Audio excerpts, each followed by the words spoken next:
Hello friends, welcome to E commerce classes. आज की video में बात करने वाले हैं आपका जो आएगा कॉस्ट अकाउंटिंग। ठीक है, मोस्ट इंपॉर्टेंट क्वेश्चन पार्ट 7। ठीक है, पार्ट 7 में आपका आएगा कि इसमें आपका प्रोसेस अकाउंट। ठीक है, प्रोसेस अकाउंट में क्या मतलब प्रोसेस अकाउंट प्रक्रिया लागत क्या होता है। प्रक्रिया लागत में इसके आते हैं आपका जो भी आता है नॉर्मल लॉस, एबनॉर्मल लॉस, और फिर आता है एबनॉर्मल इफेक्टिव गेन। ठीक है, तो ये जो गेनिंग होता है इसके बारे में आज डिस्कस करेंगे। चलिए वीडियो को स्टार्ट करते हैं। प्रक्रिया लागत क्या है। प्रक्रिया लागत से आशय, प्रक्रिया लागत विधि से तात्पर्य लागत की उस प्रणाली से होता है जहाँ किसी वस्तु को अंतिम निर्माण की स्थिति में लाने के लिए उसे कई प्रक्रियाओं से होकर गुजरना पड़ता है। इस विधि के अंतर्गत पहली प्रक्रिया का निर्मित माल दूसरी प्रक्रिया के लिए कच्ची सामग्री का कार्य करता है तथा दूसरी प्रक्रिया का निर्मित माल तीसरी प्रक्रिया के लिए कच्ची सामग्री का कार्य करता है। इस प्रकार विभिन्न प्रक्रियाओं के माध्यम से उत्पादन कार्य पूरा किया जाता है।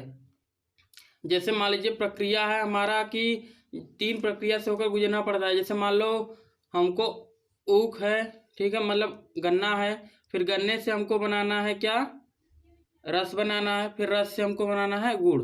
ठीक है, तो इन प्रक्रियाओं से होकर गुजरने की प्रक्रिया मतलब ये जो पहला हो गया आपका गन्ना।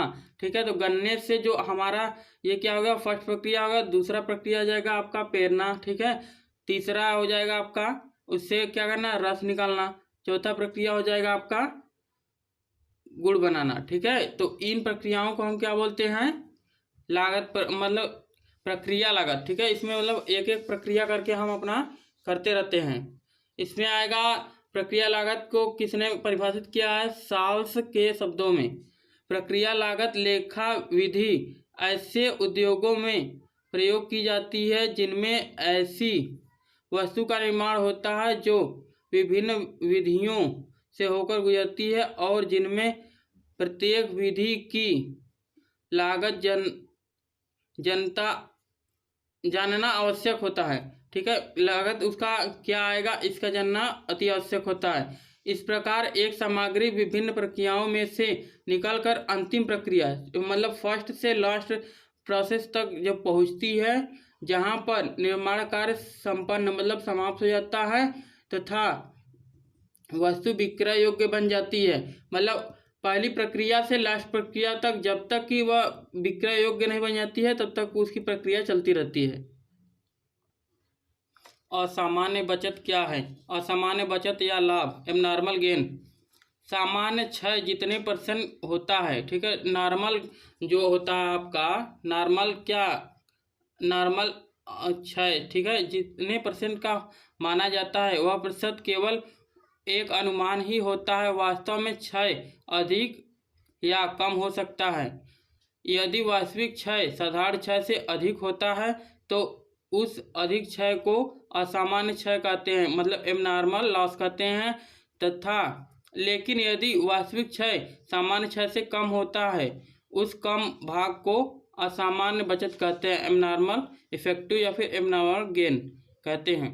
जैसे मान लीजिए हमारा है कि जैसे मान लीजिए हम अपना कार्य कर रहे हैं, मान लीजिए कोई भी कार्य कर रहे हैं। जैसे मान लीजिए हमको घर से रायतलाब में जाना है, तो यहाँ से जाने के लिए हमने अपना नॉर्मल लॉस मान लिया कि मेरा 10 रुपये का साइकिल पंचर भी हो सकता है।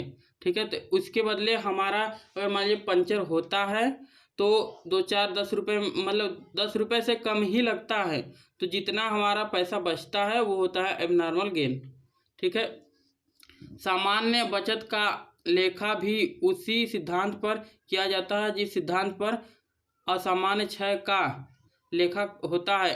अंतर यह होता है कि असामान्य बचत प्रक्रिया खाते के डेबिट में दिखाया जाता है, जबकि असामान्य क्षय प्रक्रिया खाते के क्रेडिट में दिखाया जाता है। एबनॉर्मल इफेक्टिव गेन अकाउंट, ठीक है, इसमें बनता है कि पार्टिकुलर होता है, यूनिट होता है, रेट होता है, पार्टिकुलर होता है, यूनिट होता है, रेट होता है। इसमें आता है पहला 2 करेंगे, 2 में क्या लिखेंगे, नॉर्मल वास्टेज। ठीक है, जो नॉर्मल हमारा क्या होगा, लॉस होगा, उसको नॉर्मल वास्टेज लिखते हैं।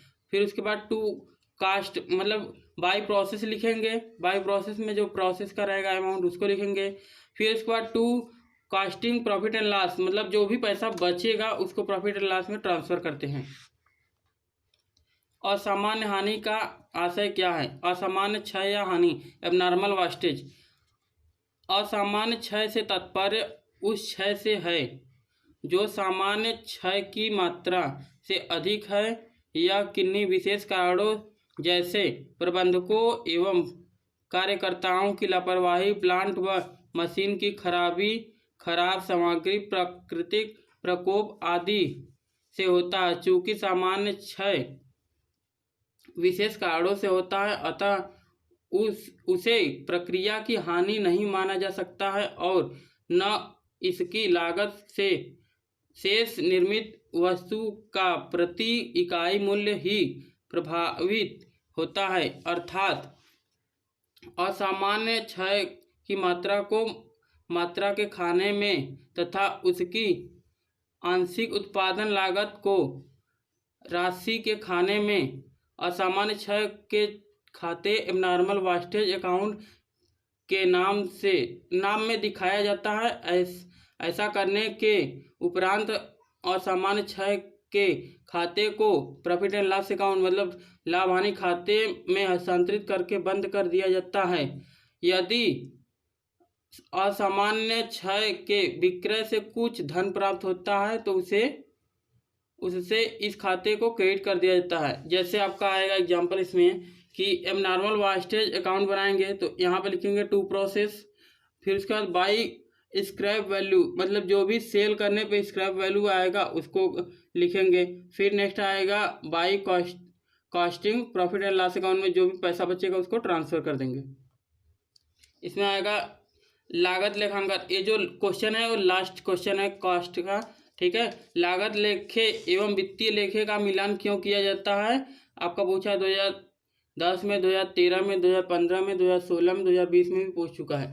लागत एवं वित्तीय लेखों का मिलान इसमें आता है। लागत तथा वित्तीय लेखा दोनों ही दोहरा लेखा प्रणाली पर आधारित होते हैं, ठीक है।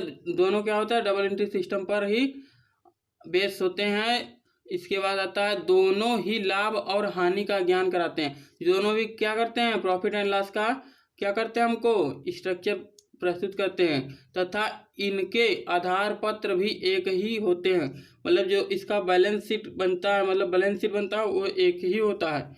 लागत लेखे तथा वित्तीय लेखे प्रायः एक ही प्रकार के तथ्यों पर आधारित होते हैं, अतः यह उचित ही है कि दोनों की अंतिम परिणाम भी एक ही हो, ठीक है। दोनों का जो रिजल्ट आए वो एक ही हो अथवा उन दोनों का अंतिम परिणाम एक ही हो। उन दोनों प्रकार के लेखों से लाभ हानि एक ही राशि प्रकट हो, परंतु वास्तविकता कुछ और होती है। इन दोनों के परिणामों में अधिकतर अंतर पाया जाता है और इसके मिलान करने की आवश्यकता पड़ती है, ठीक है। इसमें आएगा एच.जे. हेल्डन के शब्दों में। एच.जे. हेल्डन के शब्दों में क्या है? जब तक लागत लेखों द्वारा दिखाया गया परिणाम व्यापारिक लेखे मतलब जो आपका आता है, ये होता है आपका कास्ट अकाउंटिंग और ये होता है फाइनेंशियल अकाउंटिंग। दोनों में जो डिफरेंस होता है उसका मिलान करते हैं। जब तक मिलान लेखा क्या हो जाती, पूर्ण नहीं होती, तब तक वह पूर्ण नहीं मानी जाएगी। आई होप आपको ये वीडियो पसंद आएगा और वीडियो पसंद आया तो एक लाइक करें। चैनल पर पहली बार जुड़े हैं तो चैनल को सब्सक्राइब कर लें ताकि हमारा जो भी नया वीडियो आया हो आप तक सबसे पहले पहुंचे। तो लाइक करें, सब्सक्राइब करें और ज़्यादा से ज़्यादा शेयर करें। थैंक यू सो मच दोस्तों।